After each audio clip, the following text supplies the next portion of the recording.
Welcome everybody back to the channel. My name's Garrett, for those who are new and those who are returning. Glad you're here to watch some more fly fishing adventures here in Oregon.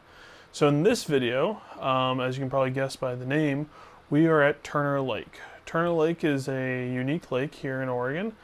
There's two lakes with the name. One might be confused with a public access lake that's here in Salem, where I reside. This Turner Lake is actually just outside of Dallas, Oregon, and it's part of the Oregon Fishing Club. Oregon Fishing Club is a paid group, a group that you have to pay to be a part of, and it gives you access to private fishing waters throughout the state, mostly in the northern area, so basically from Albany area north in the Willamette Valley. There's a ton of water that's privatized. People just have property on it, and the Oregon Fishing Club manages the water for them and then makes it available to the club members. And so this is one of those properties. What makes it really cool is I'm not a member of that, but I have friends who are, and people I've met through my career in fly fishing, and they from time to time invite me out to come fish at the lakes with them. And so this is one of those times. So this was spring of 2025, and I was invited out to Turner Lake. It's kind of my first real fishing of 2025. I know I've done some other stuff, kind of off the books per se, not recorded, nothing like that. But this was kind of a first serious trip. My beginning of my year is usually, consumed with tying flies, doing stuff with family. I have the Fly Fishing and Fly Tying Expo in Albany, Oregon that I go to. And this year I also went down to Reedsport for the Fishing Expo down there. But that's neither here nor there. We're talking about the fishing trip at Turner Lake. So I went with my friends Chris and Canberra. They're both members of the club, and they invited me and another friend of mine, coincidentally. Her name's Cindy. And we, all four of us, descended on the lake. We weren't the only ones on the lake that day. There's a few other anglers who are part of the club that were able to fish there that day. It's a small impoundment, probably under 10 acres, give or take. And it's very shallow, relatively speaking, except for down by the dam. It's still shallow in the grand scheme of things. I think the shallowest part is about 2 feet, and it gets down to a deep depth of about 20 at the deepest point. And I could be a little bit off on the numbers there. Very weedy, very murky lake. The lake is extremely off color, which is something I didn't know before going into it. And that changed how I fished it and what flies I did fish, and we'll talk about those as well. So my rod of the day was an Echo Stillwater and a 10-foot 6-weight. I just had 2 of those. And then I had my Orvis Clearwater cassettes, which are now discontinued, unfortunately. So if you're looking for a cassette reel, reach out to me. I can try to put you in a good direction. But if you're here in the States, there's not a lot of options unless you're willing to pay for some postage from the UK. Otherwise, the lamps and multi-spool setups are a great place to go. And the lines that worked for me, the lines I caught fish on the Airflo 6 Sense 2 Fast Intermediate. It's my favorite fly line. I've talked about it a bunch.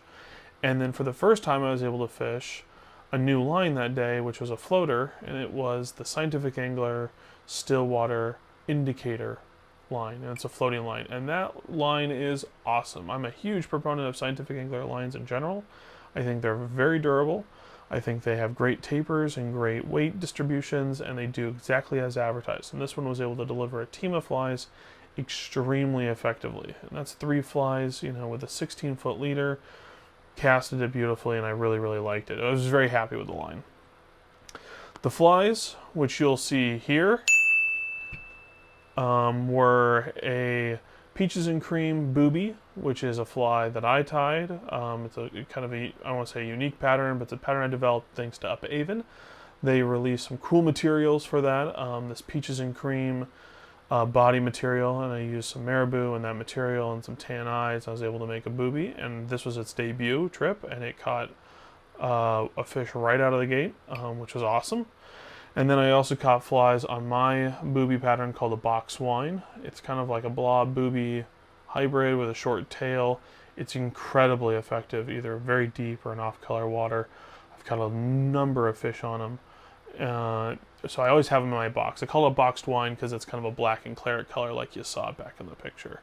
And then the other fish came on a Myers micro leech. Myers, Landon Myers, out of Colorado. He has a few patterns under the micro leech chassis, some with beads, some without, some on jig hooks. This one was a weightless version in brown. I thought the darker color, kind of brown, would work well with the silhouette, and sure enough it did. It caught a few fish. So it was a slow day generally for us. I don't think we caught many fish independently, but together we all caught a number of fish. Cindy actually caught the pig of the day, the big trophy fish of the day. It was probably close to 8 or 10 pounds. I think I got an okay picture of it. Video of it here in the video, but if I don't, when I go back to edit, I'll make sure to include a picture as well. But yeah, it was a great fish. But yeah, we'll talk about, I think that's everything we got for fishing. So if you have any questions, leave them in comments down below, or find me on my website, OregonFlyTying.com. If you like the video, it helps a ton, so like, subscribe. It helps tell YouTube that these videos are good and they need to go out there. I know I hate asking for it, I'm sure you hate doing it, but subscribe if you like these videos, and I'll catch you in the next one.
Okay, a little bit. Oh, that's a big one.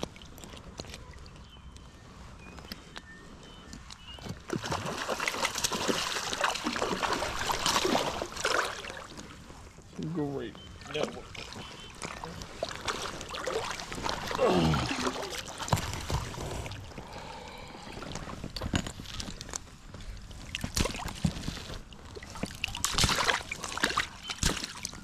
Working on 8.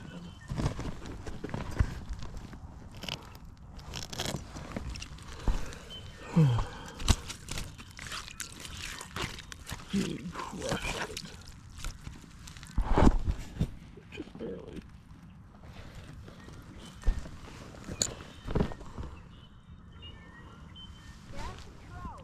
There you go, you're free. That is, if you want to try to hold it up, you can.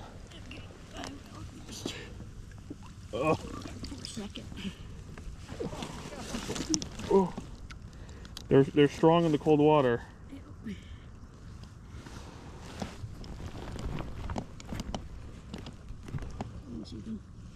Oh my gosh, Cindy, that is a tank. That's... Come on, I'm going to let you go in just a second. If you just cooperate here. There we go. Oh my gosh. Yeah, look. Alright, I got a bunch. Thanks. I'll send them to you. Wow, that's an impressive fish. That makes my fish look like a dink. That was like a 8-9 pound fish. Maybe more, maybe a 10-pound fish. That I didn't know they had the big ones in here. Michael told me it was just going to be like 16s and 18s. I was like, I'll take that. That's fine. The guy he was camping. He said they stocked it a couple days ago. Oh, then, yeah, we might hold on to our butts a little bit. Because that's a, did it just lock up on it? On the leech? Yeah, I was just trolling? trolling After till I had a fish on. Like I told Chris, you either had a big fish or you're turning the lake inside out. It's one of the two.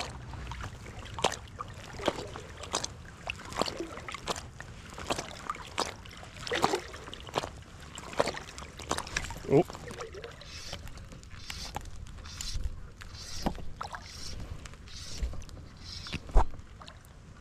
Another one on that.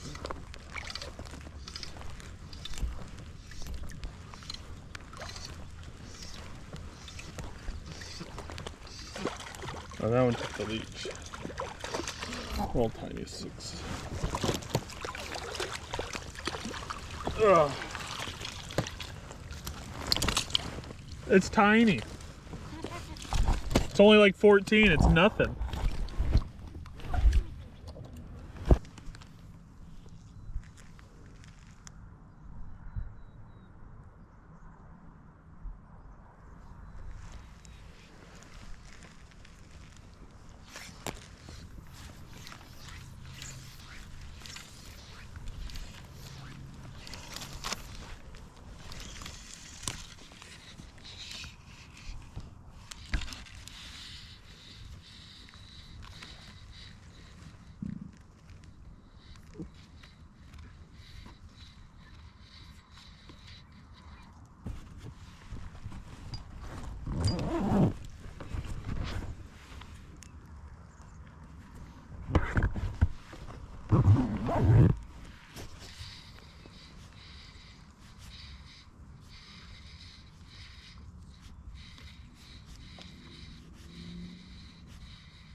It really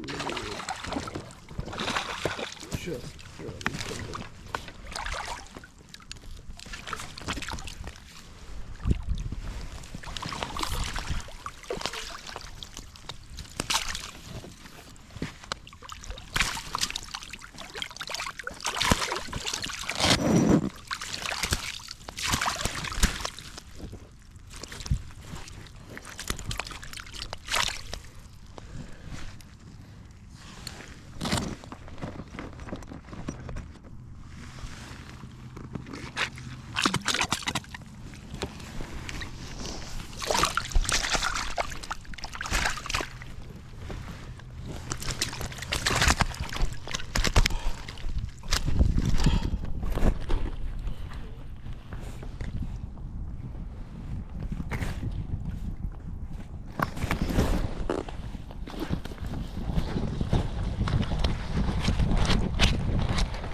Nothing in that boat.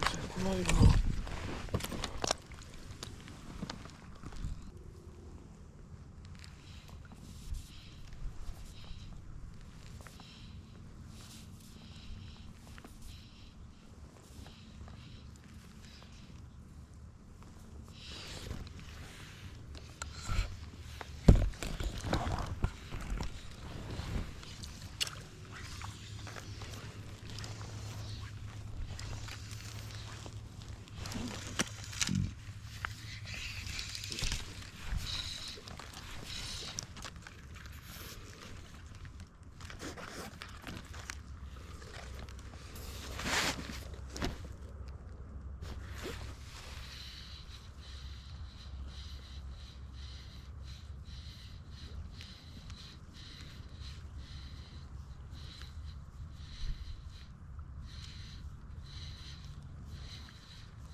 so Canberra's got 4, and she just broke off her 5th. Oh my. Yeah.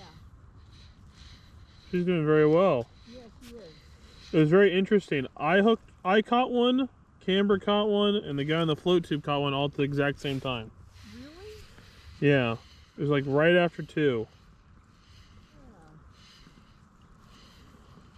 Yeah. Was she using Cindy's fly? Yeah. And I've been using the same fly fishing right next to her and only got 1. Isn't that weird how that happens? Yeah. Yeah.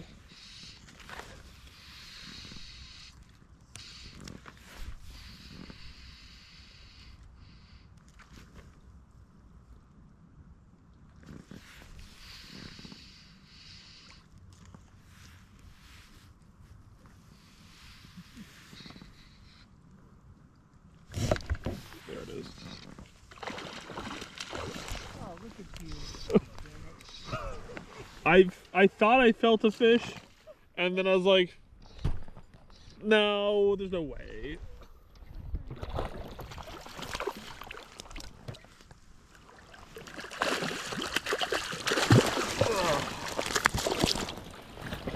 Yeah, it's a better one. What's that, 10 to 7? 11 to 7? Okay.